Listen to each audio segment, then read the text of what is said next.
രാജു പിന്നാലേക്ക് എത്തും മുമ്പ് കോപ്പിറൈറ്റ് പ്രശ്നം ഉള്ളതുകൊണ്ട് കാണിക്കാൻ പറ്റും ഒരു പാട്ട് കേൾപ്പിക്കാം. ഭജനും പരമ്പരാഗത അറബിക് സംഗീതവും സമന്വയിച്ചാൽ എങ്ങനെ ഉണ്ടാകും? നമ്മൾ ഇപ്പോൾ കേൾക്കാൻ പോകുന്നത് അതാണ്.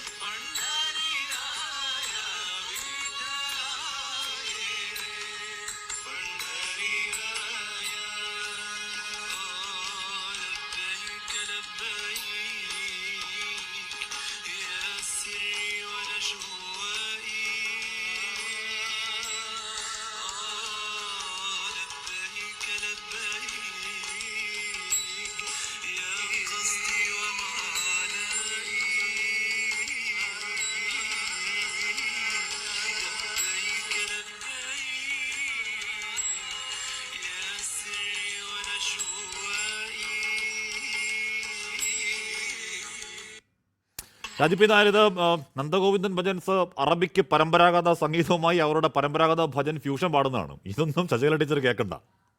രാജു നായർ, ഞാനത് പറയാനിരിക്കരുത്, ഇപ്പൊ നിങ്ങളത് കാണിച്ചു നന്നായി. ശരി പോട്ടെ. അത് ഹരീഷ്, എനിക്കൊരു അഭിപ്രായ വ്യത്യാസമുണ്ട്. നിങ്ങൾ ദയവ് ചെയ്ത് ഇതിനെ ഒന്നും എന്താ പറയാ, ഈ സഫിക്സും പ്രീഫിക്സും കണ്ടീഷണാലിറ്റി ഒന്നും കൊണ്ടുവരരുത്. അമ്പലത്തിന് പുറത്തായിരുന്നു, പള്ളിയുടെ എന്ത് അമ്പലത്തിനകത്ത് ക്ഷേത്രത്തിനകത്ത് പാടി ആർക്കവിടെ എന്താ ചെയ്തം?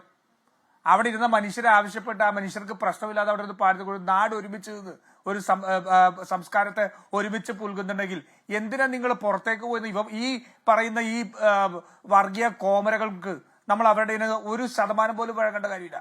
അമ്പലത്തിന്റെ അകത്ത് പാടി, അവിടെയുള്ളവർ ആവശ്യപ്പെട്ടപ്പോ അല്ലെങ്കിൽ അവരോട് പറഞ്ഞിട്ട് അവർ പാടി. എന്താ കുഴപ്പം? ആർക്കവിടെ കുഴപ്പം? എത്രയോ പള്ളികളുടെ മുറ്റത്ത് നടക്കുന്നത്. ഞാൻ പള്ളുരുത്തിയിൽ അഴകിയ അമ്പലത്തിന്റെ അവിടെ നിന്ന് 50 മീറ്റർ അപ്പുറം ഉള്ള വീട്ടിലാണ് ഞാൻ ജനിച്ചു വളർന്നത്. എന്റെ കുട്ടിക്കാലത്തെല്ലാം അഴകിയ അമ്പലത്തിലെ ഗാനമേളകളിൽ എത്രയോ ക്രിസ്തീയ ഗാനങ്ങൾ കേട്ടിട്ടുണ്ട്, എത്രയോ സിനിമാ ഗാനങ്ങൾ കേട്ടിട്ടുണ്ട്. ആർക്കിവിടെ എന്ത് ചെയ്തുകൊണ്ടായിട്ടുണ്ട്? ഈ പറയുന്ന വിഷജന്തുക്കളെ ഒന്നും നോക്കിക്കൊണ്ട് നമ്മൾ അവരുടെ മേൽ കണ്ടീഷൻ ഒന്നും കൊണ്ടുവരല്ലേ, അല്ലെങ്കിൽ അവരിങ്ങനെയാണ് അവരെ സേവ് ചെയ്യാൻ നോക്കും. ഒരു കണ്ടീഷനും ഇല്ല, ഒരു കണ്ടീഷൻ. അൺകണ്ടീഷണലായിട്ട് കേരളത്തിൽ നിന്ന് അവർ മതങ്ങൾക്കപ്പുറം നിന്നുകൊണ്ട് സൗഹാർദ്ദം ഉണ്ടാക്കാൻ. ഞാൻ പറയുന്നത് ഇന്നത്തെ കാലത്ത് ഇത്തരത്തിലുള്ള വിഷജന്തുക്കൾ ഈ രാജ്യത്തെ മുഴുവൻ പിടികൂടി വിഴുങ്ങാൻ നടക്കുന്ന സമയത്ത് നമ്മുടെ പ്രതീക്ഷയാണ് നന്ദഗോപൻ. ഞാനിവരെ അങ്ങനെ ഞാൻ ശ്രദ്ധിച്ചിരുന്നവരൊന്നുമല്ല, ഞാൻ അത്തരത്തിലൊന്നും വലിയ താല്പര്യം കാണിച്ചിരുന്നതല്ല. പക്ഷെ അവര് ഇന്ന് നമ്മുടെ പ്രതീക്ഷയാണ്. നമ്മുടെ ഒരു പുതിയ തലമുറ, ഒരു മനുഷ്യരെ മുഴുവൻ ഇത് ആ മതസൗഹാർദ്ദത്തിലേക്ക് കൊണ്ടുവരാൻ കഴിയുന്നത്. കാരണം ഇതാ നിങ്ങളുടെ ശത്രുക്കൾ ഇവരാണ് എന്ന് ജനങ്ങളോട് നമുക്ക് കാണിക്കാൻ കഴിയുന്ന കുറെ വിഷകലമാരല്ല ഇവിടെ നിൽക്കുന്നത്. അതുകൊണ്ട് രാഹുൽ അതിനകത്ത് ഒന്നും നോക്കണ്ട. ഇവരെ ഒന്നും നന്നാക്കി കൊണ്ടുവരാൻ പറ്റുന്നതല്ല രാഹുലെ. ഒന്നും ഇതൊന്നും നിഷ്കളങ്കമല്ല. ഇതൊന്നും ഞാൻ ചോദിക്കട്ടെ, കഴിഞ്ഞ ദിവസം ഡൽഹിയിൽ വെച്ച് 2 IS ഭീകരന്മാരെ പിടികൂടി. രാജ്യത്തിനെതിരെ യുദ്ധം നടത്തുന്നതിന് വേണ്ടി, അവിടെ ബോംബ് ആക്രമണം നടത്തുന്നതിന് വേണ്ടി പിടികൂടിയതാ. ഒരു പ്രശ്നമില്ലല്ലോ ഗുരുമൂർത്തിക്ക് ഒരു പ്രശ്നമില്ല. കാരണം എന്തറിയോ, പിടിക്കപ്പെട്ട 2 ഹിന്ദുക്കളാ. ഗുരുമൂർത്തിക്ക് ഒരു പ്രശ്നമില്ല. എങ്ങാനും ഒരു അബ്ദുള്ളയോ അല്ലെങ്കിൽ മനാഫോ ആയിരുന്നെങ്കിൽ ഗുരുമൂർത്തിയൊക്കെ ഉറഞ്ഞു തുള്ളിയനല്ലോ, ഇല്ലേ? ഒരു പ്രശ്നമില്ല. ഇപ്പൊ പ്രദീപ് കുരുൾക്കർ RSSന്റെ വേദിയിൽ പോയി സംസാരിക്കുന്ന, RSSന് വിശ്വസിക്കുന്ന ഒരാളാണ് ഈ രാജ്യത്തിന്റെ പ്രതിരോധ രഹസ്യങ്ങൾ ചോർത്തി കൊടുത്തതിനും ഒറ്റുകൊടുത്തതിനും പിടിക്കപ്പെട്ടത്. ഒരു പ്രശ്നമില്ലല്ലോ, ഇല്ലേ?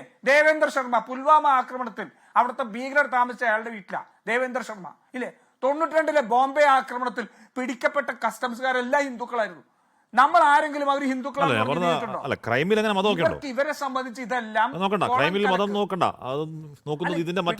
പറയുന്നോണ്ട് പറയാ, ഇവര് പറയുന്നത് കൊണ്ട് പറയുന്നത്. ഞാൻ പറയില്ലേ, ഇവര് ദേശീയതയെല്ലാം വലിയ ഹൈപ്പർ ദേശീയതയും അതെല്ലാം ഒരു മതവിഭാഗത്തിനെതിരായിട്ട് തിരിച്ചുവിടാൻ വേണ്ടി ശ്രമിക്കുമ്പോ യാഥാർത്ഥ്യങ്ങൾ ഇതല്ലേ ഹാഷ്മി? എന്താ ഗുരുമൂർത്തിക്ക് അഭിപ്രായം ഇല്ലാതിരുന്നത്? ഗുരുമൂർത്തിക്ക് പോസ്റ്റ് ഇല്ലല്ലോ.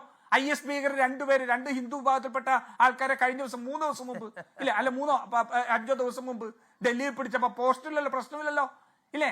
അതേസമയം ഏതെങ്കിലും ഒരു മുസ്ലിം പേരുകാരനാണെങ്കിൽ എന്ത് ചെയ്തേനെ? ഇവിടെ കുറ്റകൃത്യം ഉണ്ടാകുമ്പോൾ അതിനകത്തുള്ള പേര് നോക്കി നടക്കുന്നവരാണ് ഇവർ, ഇല്ലേ? അപ്പൊ ജനങ്ങളെ ഭിന്നിപ്പിക്കാൻ വേണ്ടി ഈ നടത്തുന്നവരോടൊന്നും ഒരു രാഹുൽ ഈശ്വർ അങ്ങയുടെ വിമർശനമല്ല, അങ്ങയുടെ ഇത് ഞാൻ അതിന്റെ സ്പിരിറ്റിലെടുക്കുന്നു.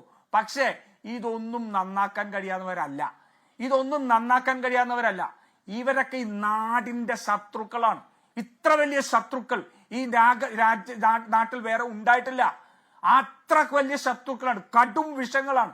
ജനങ്ങളുടെ മനസ്സിൽ, പാവപ്പെട്ട ആൾക്കാരുടെ മനസ്സിൽ വർഗീയ വിദ്വേഷം ഉണ്ടാക്കി ഏറ്റവും നന്മയെ പോലും വക്രീകരിക്കാൻ നോക്കുന്ന കടും വിഷങ്ങളാണ്. ഇവരെ ഒന്നും നന്നാക്കാൻ കഴിയില്ല.